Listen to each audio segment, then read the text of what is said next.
Now at 10.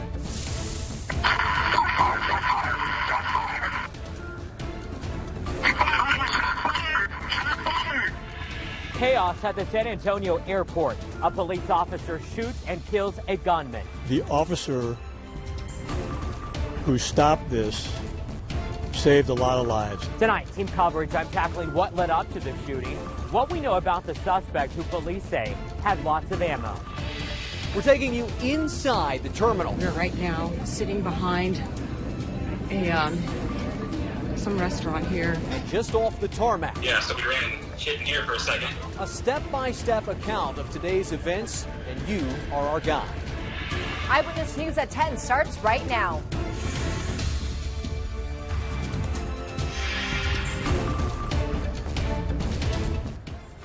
Mayhem at San Antonio International Airport. The police chief says an officer stopped what could have been a mass shooting.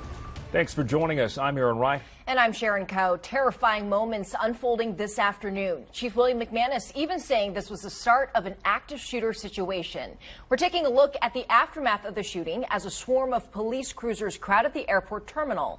Now we're taking you inside the airport where terrified passengers hid for safety. This video was sent to us by Leanne Yarber. She tells us she was making her way through a TSA checkpoint with her dog when people just started running. She took cover in a restaurant. We'll hear from her in the next 2 minutes. Back outside, the police chief said the suspect was rushed to a hospital where he later died. Investigators say the same man was also firing shots from a highway overpass earlier in the day. Tonight we have live team coverage. Matt Houston takes us inside the airport as witnesses recount what they saw. But first, Henry Ramos dives into what led up to the shooting, including what we know about the suspect. And police say that shooter earlier today was firing off shots from a busy flyover, and then hours later, police say he showed up here with lots of ammo and a gun. And in the words of our police chief, an officer saved a lot of lives today by taking one. Bullets flying outside the San Antonio International Airport terminal. Airport passengers ducking for cover. What do we got? Shot fired, lower level terminal A. A San Antonio Parks police officer shot a man who reportedly jumped out of his car and started firing off his gun. What we had there was the start of an active shooter. Before he was shot by the officer, the gunman was reportedly driving the wrong way in the lower level of the airport. The officer who stopped this saved a lot of lives. San Antonio Police Chief William McManus says the gunman was in his 40s and had mental health issues. The shooter had a lot of ammunition and a big handgun that he was shooting indiscriminately toward people. Shoot it down. Hours before the deadly confrontation at the airport, police say the same suspect was here at the overpass of Highway 281 and Loop 1604.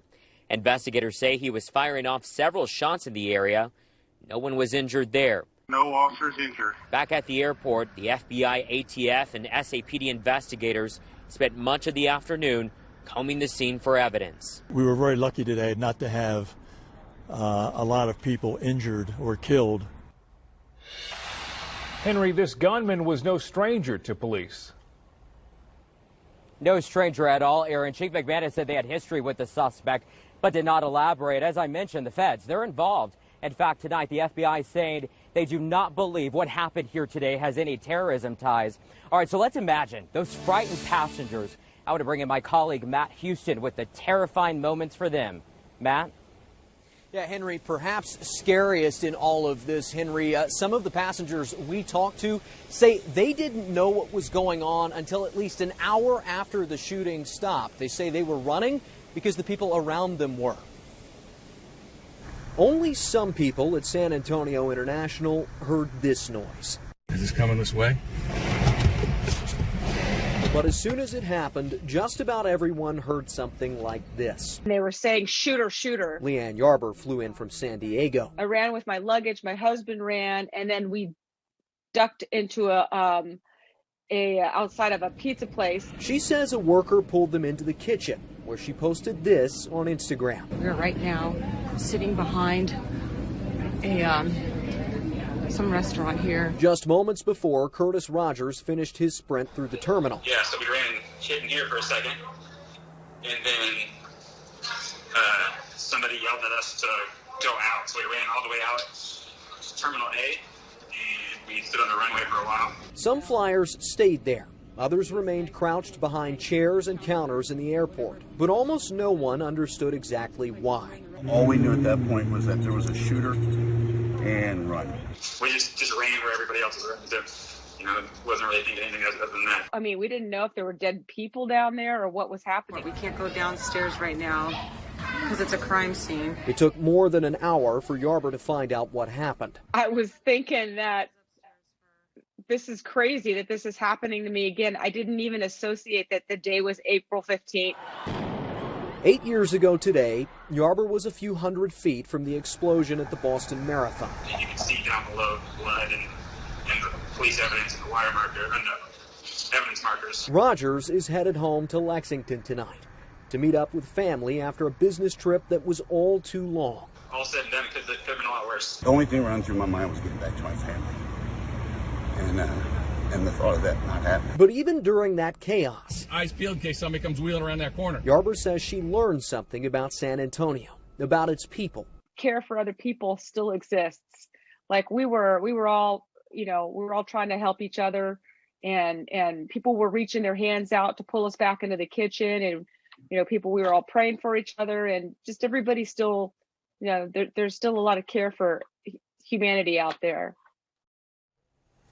TSA rescreened the people it allowed to run through the security checkpoints earlier this afternoon. Tonight, the airport says it's back to business as usual. I'm Matt Houston, KENS 5 Eyewitness News.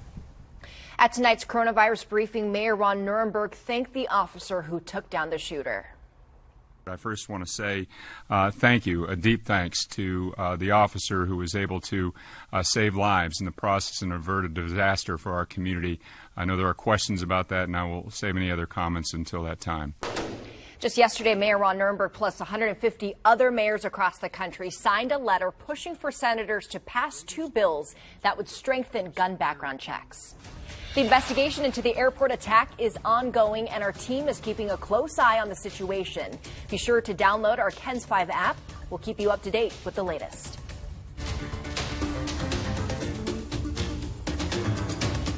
When running for president, Joe Biden promised the land seizures along the U.S.-Mexico border would stop. Then this week, a federal judge gave the U.S. government a parcel of land its owners have been fighting to keep.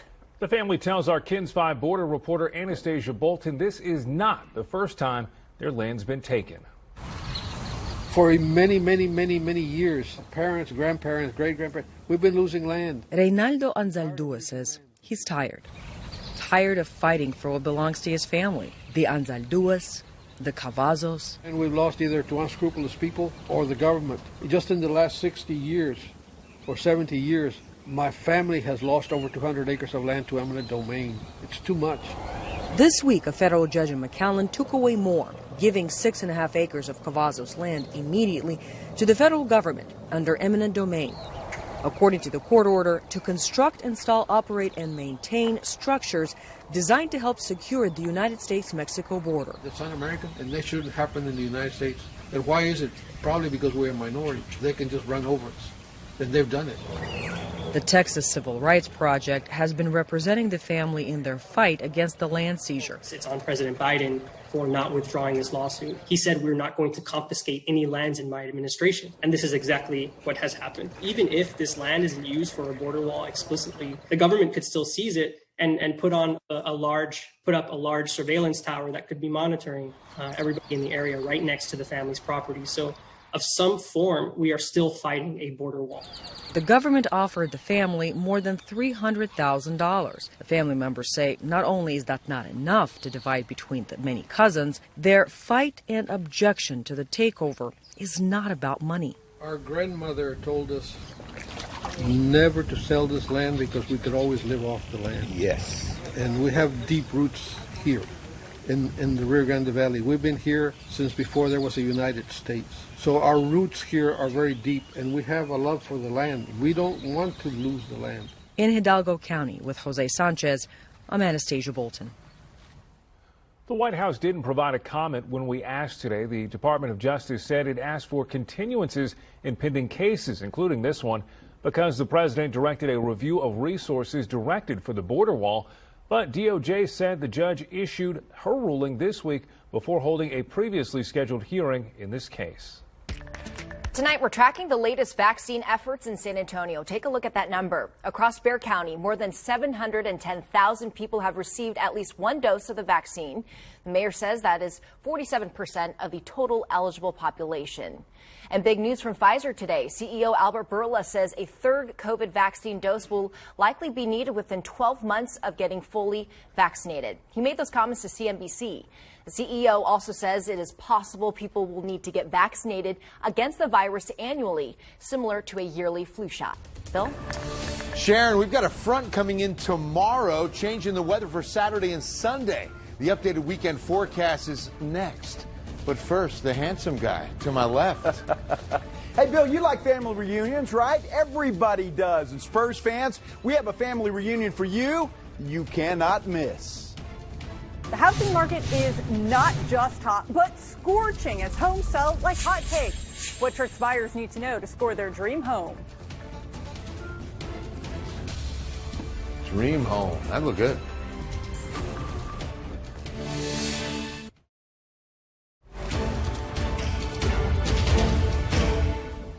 Now let's get you caught up on the latest in the Derek Chauvin murder trial. The defense has rested its case, and Chauvin himself addressed the courtroom for the first time. The biggest takeaway from today, Chauvin, the ex-Minneapolis cop charged in the death of George Floyd, invoked his Fifth Amendment rights and did not testify in his own trial. George Floyd's death was deemed a homicide by the medical examiner who performed the autopsy. But forensic pathologist Dr. David Fowler argued carbon monoxide from the police cruiser's tailpipe may have contributed to oxygen depletion in Floyd. Closing arguments are set for Monday. Then the jury will be isolated and deliberations will begin. Moving over to the case of Dante Wright, he was shot and killed about 11 miles from the courthouse where Derek Chauvin is being tried for the death of George Floyd. The Minnesota police officer charged in his death, Kim Potter, appeared before a judge for the first time since her arrest.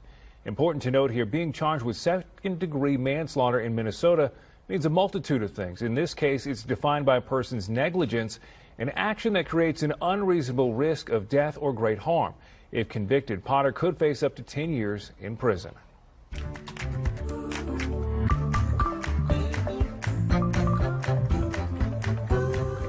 The housing market in San Antonio isn't just hot, it's sizzling. Home buyers are getting creative to get the best bid on a home. Eyewitness wants to know, what can I do to make my offer stand out to a seller? KENS 5 consumer reporter Nicole Kahn explores options to attract attention to your bid.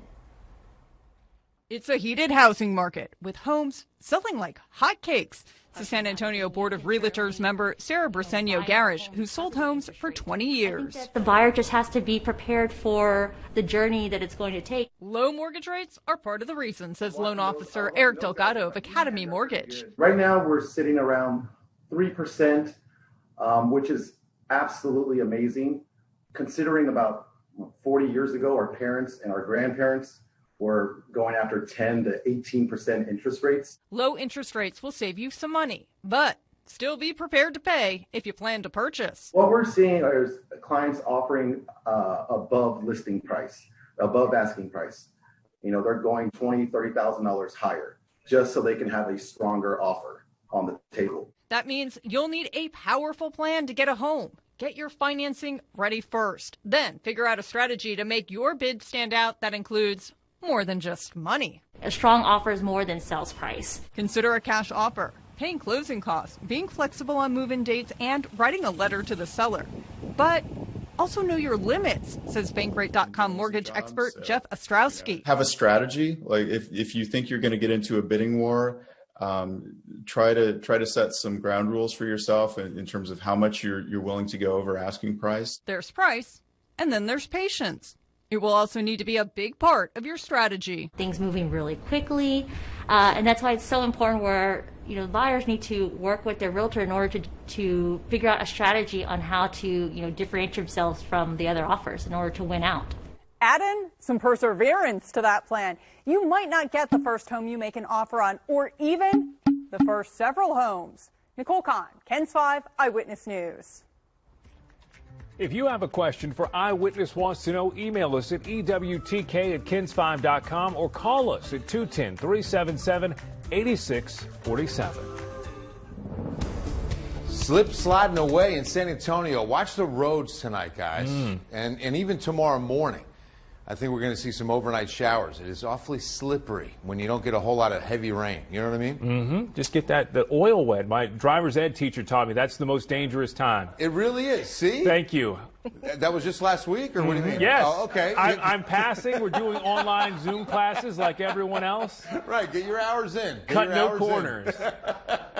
All right, outside tonight, it's kind of a drizzly night, and that is really the worst case scenario because everything just gets so slippery, and we're not washing that oil off with good heavy rains. Here on the hill tonight, call it the hill because we're looking down to Fredericksburg Road, and you'll see that there is a light southeast to easterly breeze out there, keeping the humidity here. We've got 96% humidity. See this?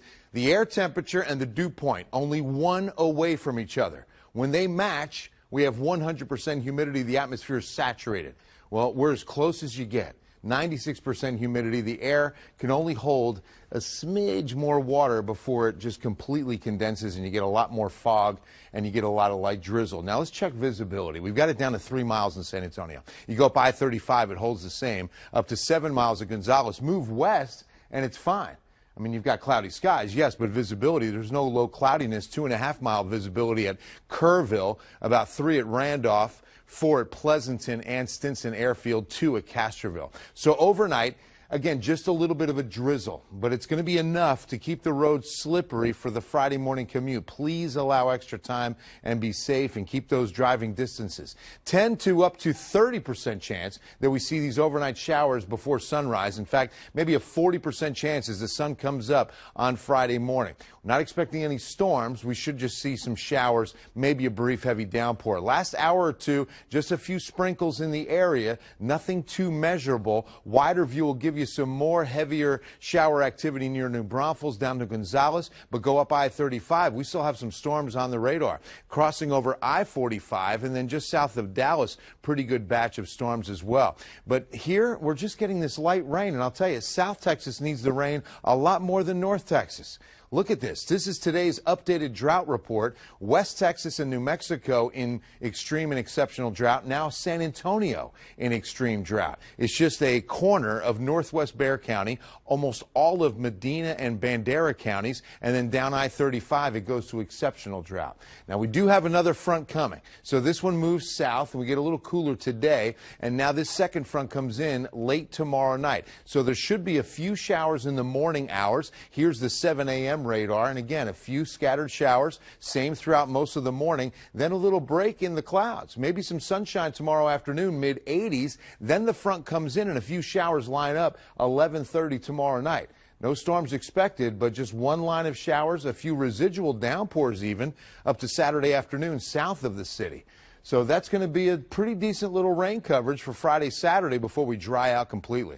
So tomorrow on the 7-day forecast, 63 to 85. So warm before the front. 40% chance of rain is cut in half for early Saturday. The bigger story Saturday, very windy and a lot cooler. Mid-60s, then down to the upper 40s on a chilly Sunday morning. Mid-60s will go back into the 70s, and we'll finally get some sunshine by next week. But Aaron, I wouldn't wash the car just yet. All right, Bill. San Antonio's own Kiana Williams drafted by the WNBA Seattle Storm tonight. We were there when it happened. Reaction coming up.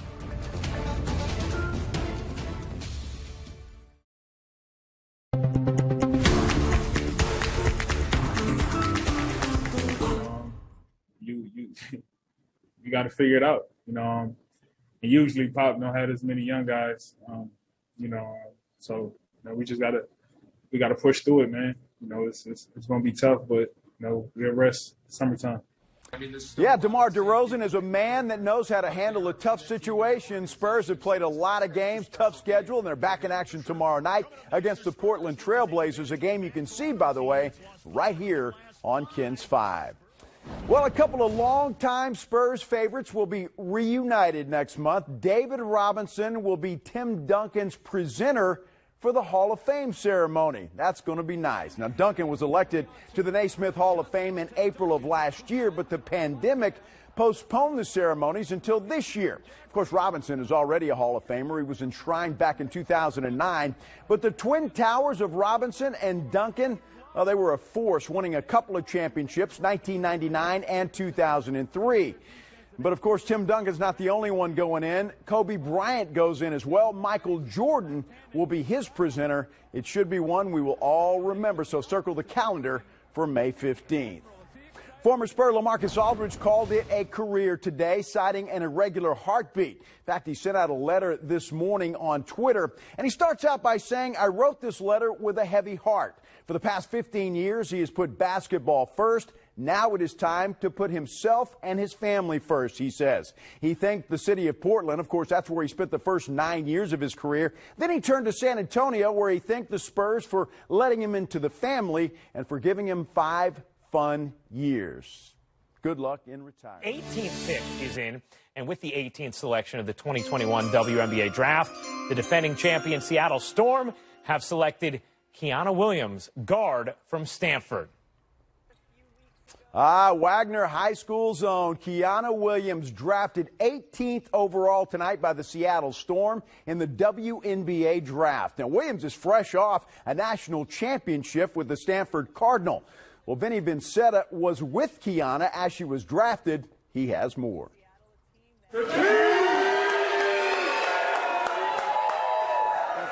Well, these are good days for Wagner's Kiana Williams, a national championship inside the Alamo Dome early in the month with Stanford, and tonight drafted 18th overall in the WNBA.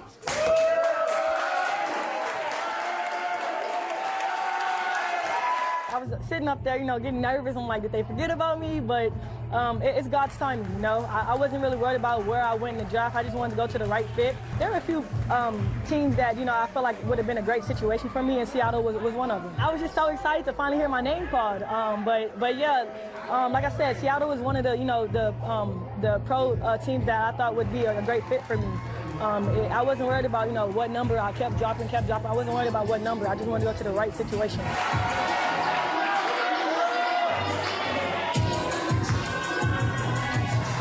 So, from the Alamo City to the Pacific Northwest, congratulations to Kiana Williams. It's the Seattle Storm. In Live Oak, Vinny Vincetta, KENS 5 Sports. I'm going to tell you what, Seattle got a steal at number 18. Congratulations to the Williams family. We'll be right back.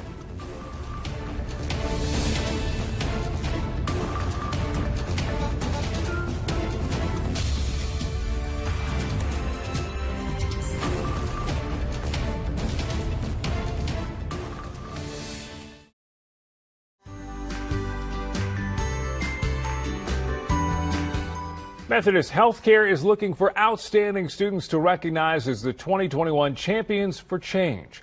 If you know of a child between the ages of 6 and 18 who demonstrates leadership skills and who gives back to the community, we want to hear from you. The deadline to submit your nomination is Friday, April 30th. You can find more information on kens5.com/KensCares. We're just talking. What happened to the Mentos commercial? Mm-hmm. Fresh maker. The fresh maker was so awesome. So after I finish my driver's ed class in Math 101, I'm going to submit myself as a high school champion for change. I got to log into my Zoom class. When's prom? When you going to the prom? Don't worry about that. Katie, you and Katie. One day at a time. Just show up on time for homeroom. Man, homeroom. Living the life, living it. Good times. Good That's times. right. That's Good right. times.